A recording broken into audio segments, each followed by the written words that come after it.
Jamie Lannister తన చేతిని కోల్పోయి నిరాశతో బాధపడుతున్నాడు. బ్రియన్ అతనికి ధైర్యం చెప్పి బతకమని ప్రోత్సహిస్తుంది. కింగ్స్ లాండింగ్లో వార్గస్ మరియు అతని గూహచారులు రాజ్యంలో కుట్రలు పన్నుతున్నారు. సర్సి మరియు ఆమె తండ్రి టైవిన్, మార్గరీట్ టైరెల్ ప్రభావం గురించి చర్చిస్తున్నారు.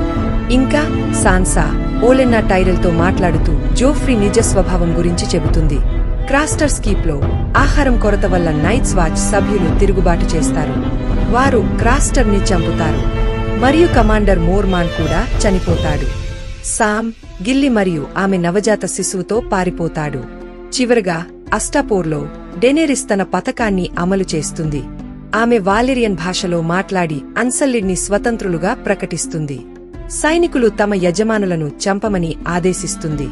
అగ్ని మరియు రక్తంతో డెనేరిస్ కొత్త సైన్యాన్ని సంపాదిస్తుంది. Game of Thrones season 3 episode 4 ఇక్కడ ముగుస్తుంది.